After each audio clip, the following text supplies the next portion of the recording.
Assalamualaikum warahmatullahi wabarakatuh.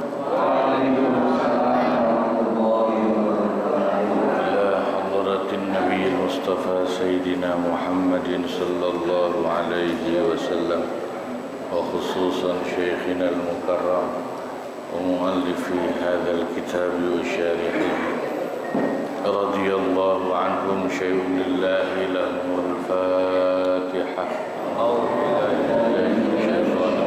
Bismillahirrahmanirrahim. Alhamdulillahi rabbil alamin arrahmanir rahim. Iyyaka na'budu wa iyyaka nasta'in ihdinas siratal ladzina an'amta 'alaihim ghairil maghdubi 'alaihim waladdallin. Bismillahirrahmanirrahim. Alhamdulillahi rabbil alamin. Wassalatu wassalamu ala sayyidina Muhammadin wa ala alihi wa sahbihi ajma'in, amma ba'd. Hadaratil mukarramin wal mukarramat, para guru, para asatidah, bapak-bapak, ibu-ibu jamaah Majelis Ta'lim Ukhuwah Islamiyah, bil khusus Bapak Kiai Haji Muhammad Misjan, Bapak Kiai Haji Ahmad Habibi, Bapak Kiai Haji Abdul Hamid Mustafa, Bapak Ustadz Haji Muhammad Basrain, Bapak Ustadz Haji Muhammad Tahir, juga Ketua Masjid Babu Doa Bapak Ustadz Hasanuddin. Mudah-mudahan semua yang hadir selalu dicatat dalam deretan ahli surganya Allah. Alhamdulillah, pada kesempatan pagi hari ini kita kembali hadir untuk ta'lim ukhuwah Islamiyah. Semoga Allah berikan kita sehat walafiat dan panjang umur, juga ditambahkan keberkahan-keberkahannya oleh Allah. Kita lanjut ngaji Fathul Mu'in halaman 130 yang tengah ya. Bismillahirrahmanirrahim. Qalat, apabila sang istri mengatakan, intallaqtani, kalimatnya intallaqtani faqad abra'tuka, bilang kepada suami, maksudnya kalau kau mentalak saya, maka sungguh saya membebaskan engkau dari mas kawin saya.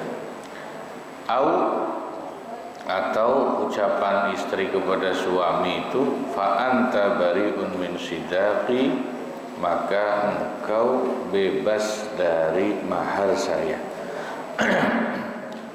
Fatallaqaha, maka kemudian suami mentalak istrinya, menceraikan istrinya.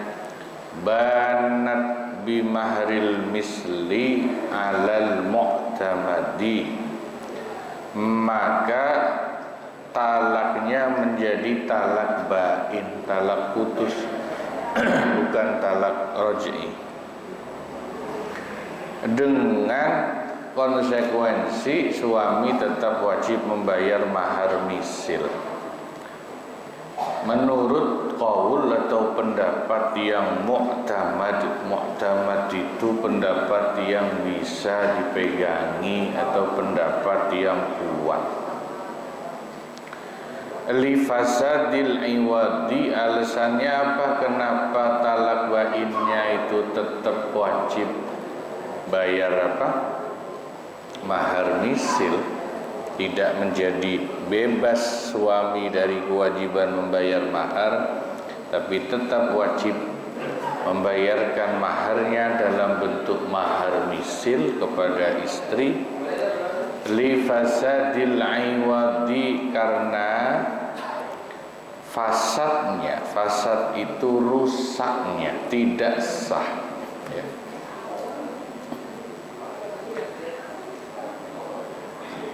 dalam istilah fikih lawan dari sah itu bisa disebut butlan atau batal, itu tidak sah.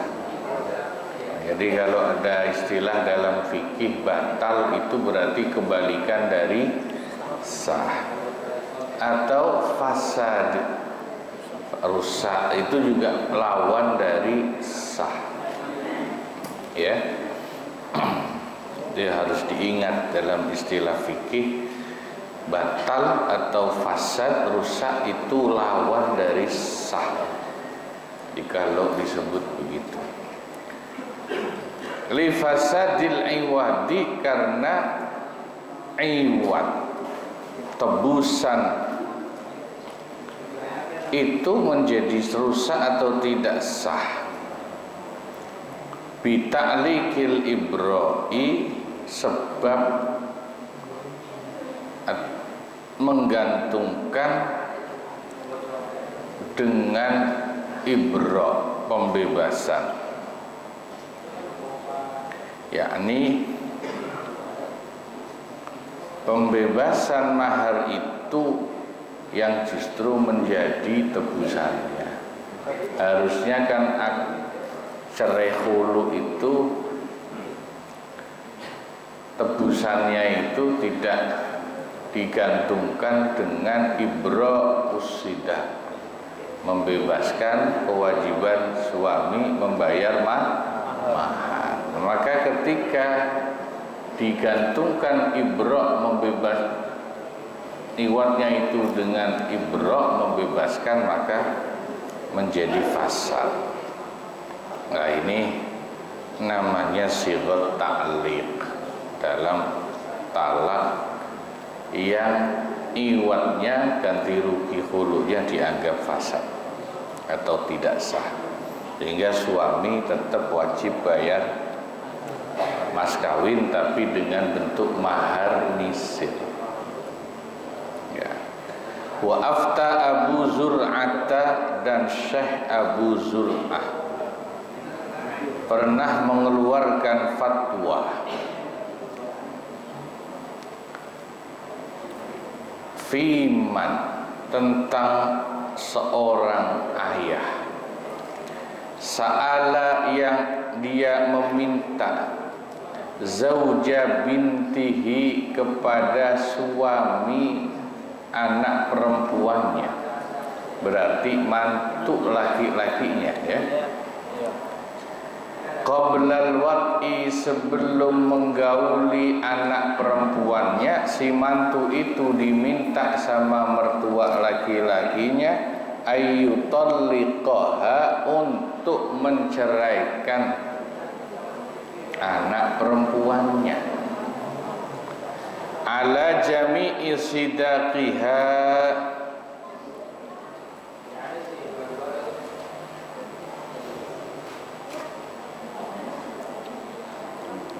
dengan atau atas perjanjian bahwa semua mas kawin anak perempuannya itu akan dipindah, ditanggung. Waltazama bihi waliduha, dan yang menanggung semua mas kawin anak perempuannya itu waliduha, bapaknya si pengantin perempuan. Digini, ada mertua bilang sama mantu laki-lakinya habis nikah, ya, berarti mertua itu bapaknya si perempuan bilang sama mantu laki-lakinya atau minta sama mantu laki-lakinya, ya, tapi mantu laki-lakinya itu belum membayar mas kawin waktu nikah itu, mas kawinnya belum dan mantu laki-lakinya belum menggauli istrinya, baru nikah doang. Itu si mertua perempuan, mertua laki-laki bilang, ceraikan anak gadis saya, nanti saya yang nanggung mas kawinnya, artinya kewajiban membayar mas kawin itu jadi tanggungan si bapaknya pengantin perempuan. Kan harusnya tanggungan suami ya. Nah itu dalam fikih namanya akad hawalah atau hiwalah, mindah tanggungan hutang dari satu orang ke orang lain. Sampean punya utang kepada si fulan, ada temennya si fulan yang lain bilang, udah hutang kamu saya yang nanggung bayar. Itu hawalah atau dhaman disebut juga, nanggung tanggungan hutang. Fatallaqaha, maka lalu si suami menceraikan istrinya. Wahtala min nafsihi ala nafsihi laha, dan si suami menghiwalahkan, memindahkan dari dirinya ala nafsihi, kewajiban hutangnya, kepada diri mertuanya, laha, hutang untuk membayar mas kawin kepada istrinya. Wahia, sedangkan istri itu mahjuratuhu, adalah wanita yang di bawah kekuasaan bapaknya.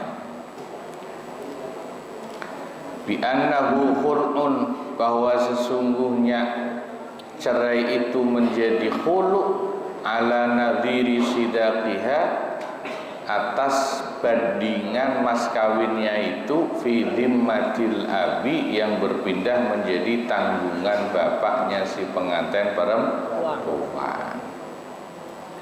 Jadi nanti dijelaskan lebih lanjut, boleh nggak kayak begitu itu? Boleh,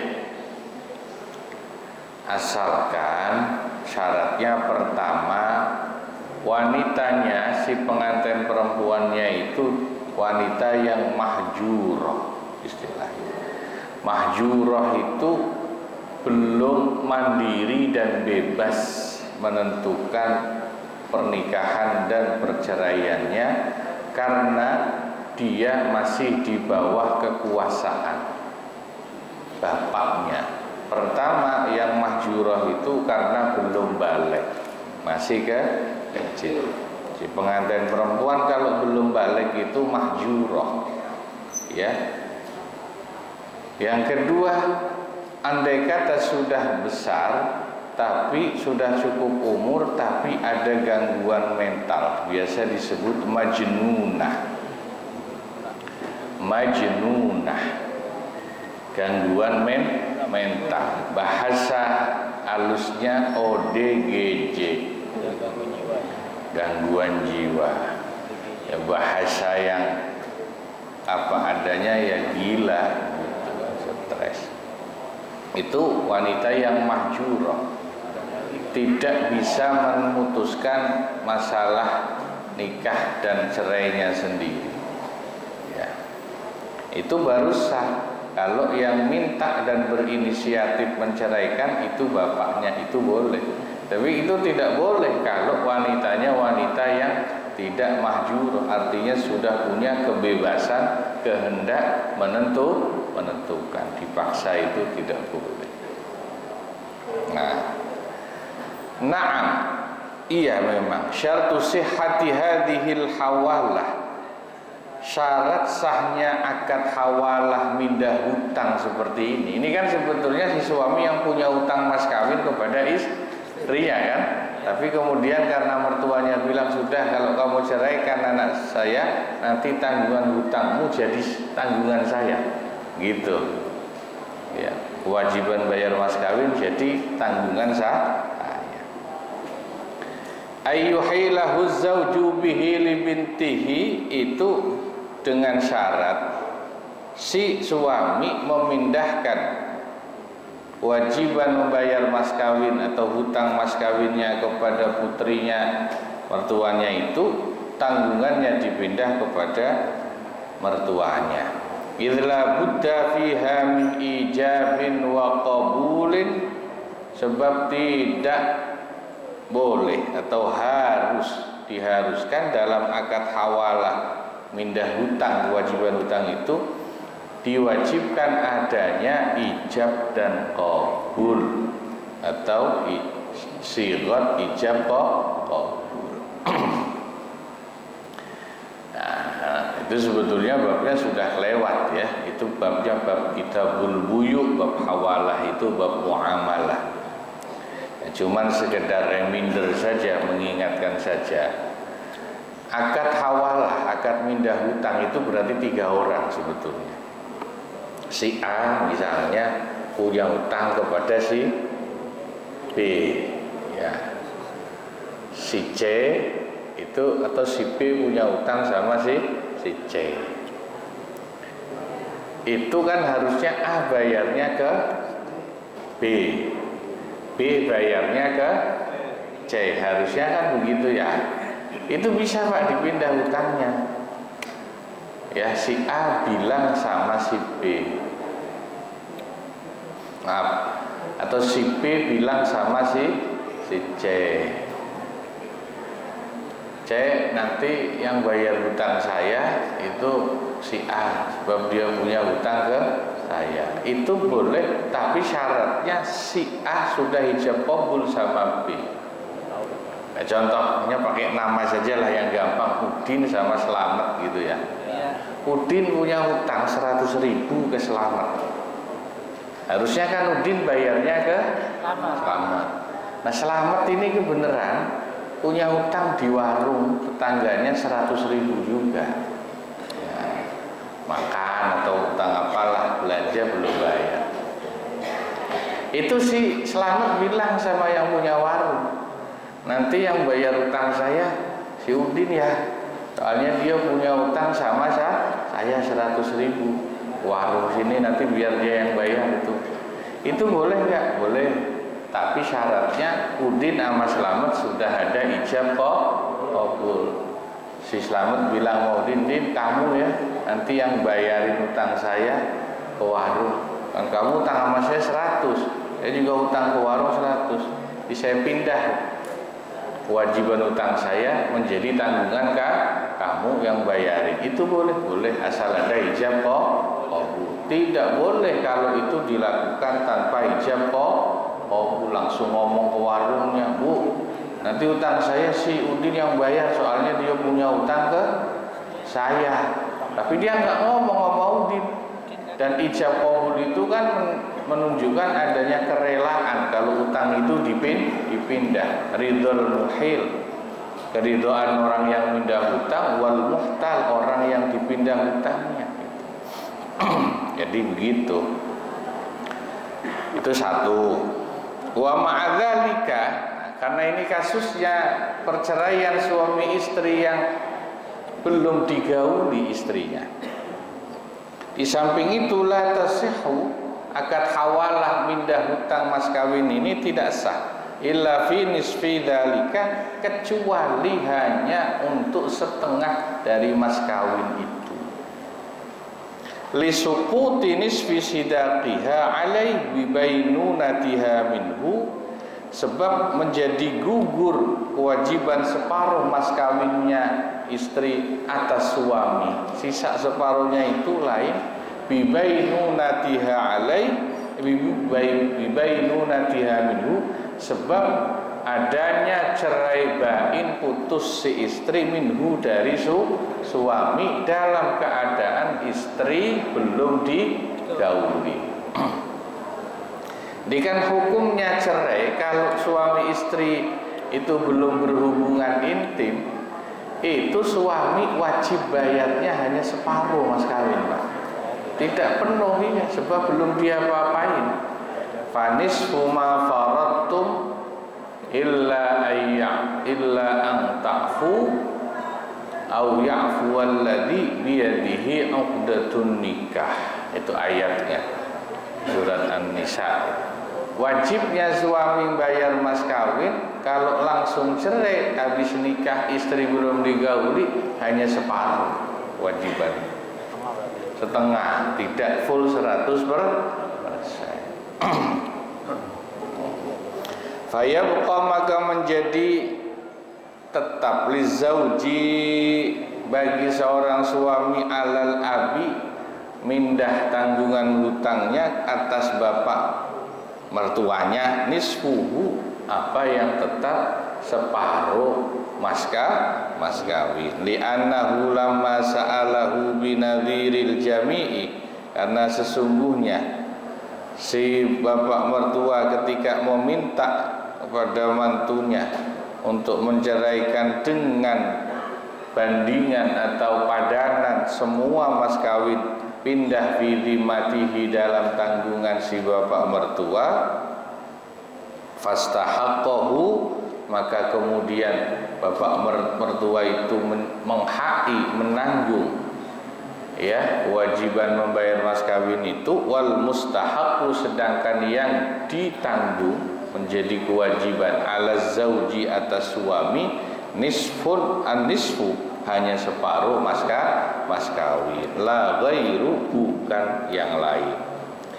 Fatoriquhu maka jalan keluarnya akad yang seperti ini jadi ada khulu ada hawalah itu juga di situ ayas alahu al khul'a binadhirin nisfi itu caranya bukan menanggung semua mas kawin tapi mertuanya meminta kepada mantunya untuk menjatuhkan khulu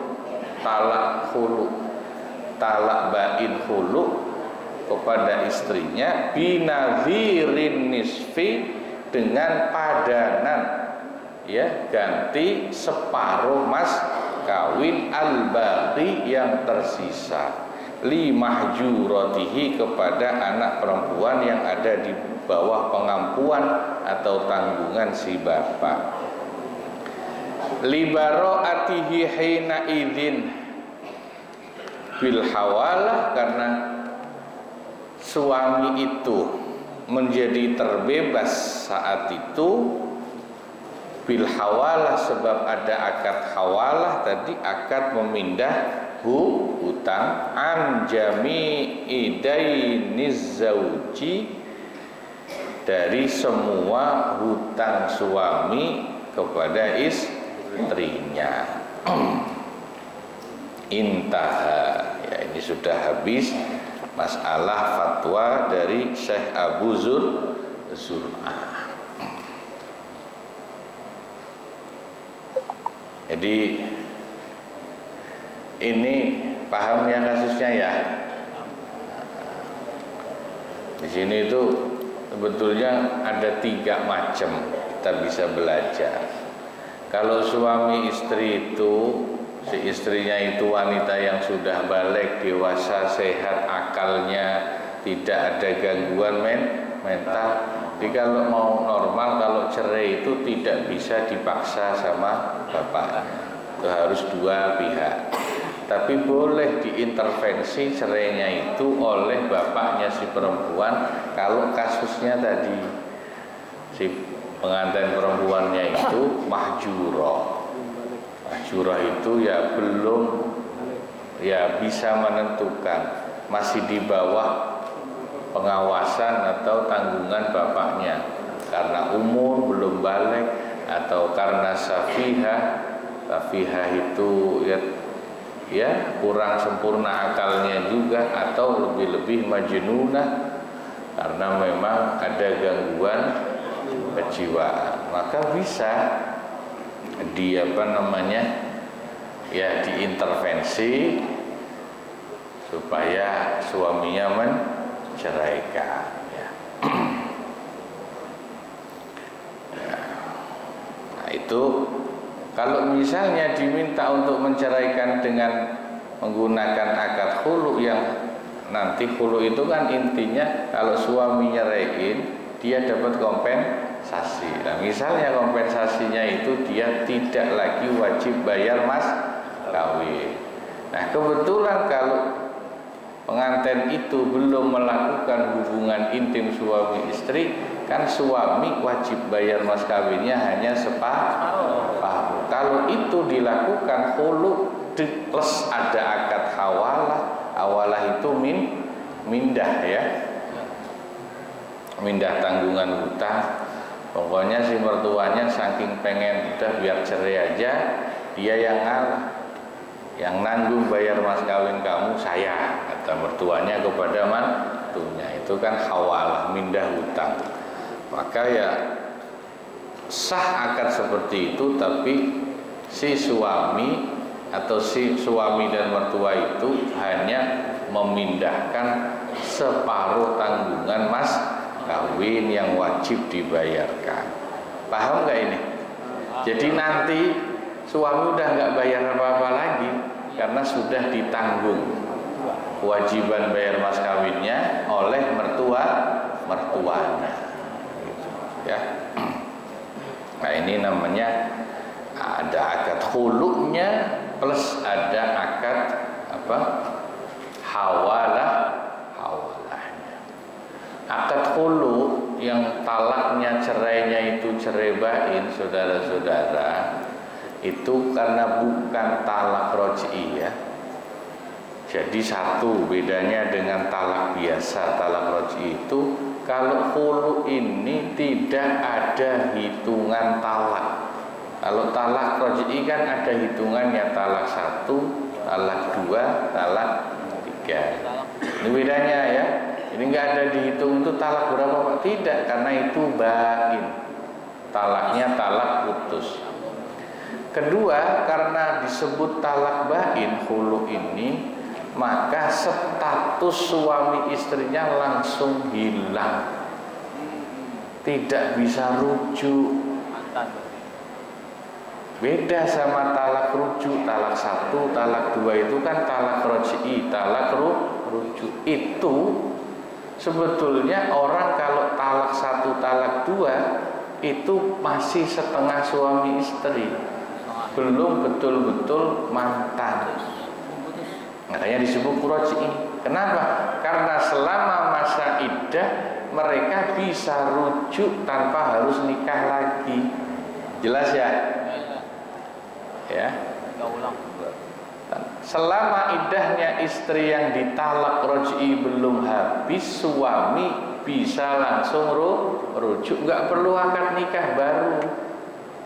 Cukup bilang, Neng saya rujuk sama kamu, sambil diajak jalan ke toko emas beliin emas setengah kilo, insya Allah mau perempuan. Oh iya, Ya, setengah kilo campur bakwan mungkin kali ya. Setengah kilo emas semua mah. Gorengan. Nah, kedua, iddahnya juga beda Pak. Iddah talak yang biasa roj'i itu salah satu quru, 3 kali masa sucian menurut Imam Syafi'i, menurut Imam Abu Hanifah 3 kali masa haid. Tapi kalau talak khulu itu iddahnya hanya 1 kali haidotan. Menurut qaul yang ashah, yang lebih sahih hanya 1 kali masa haid. Disingkat. Jadi si istri nggak bisa rujuk sama suami. Kalau suaminya pengen balik harus nikah ulang. Akdun jadid, akad nikah baru. Itu diantara perbedaan talak roj'i dengan talak khulu. Qala syekhuna wa sayu'lamu wallahu a'lam bishawab. Sampai sini mudah-mudahan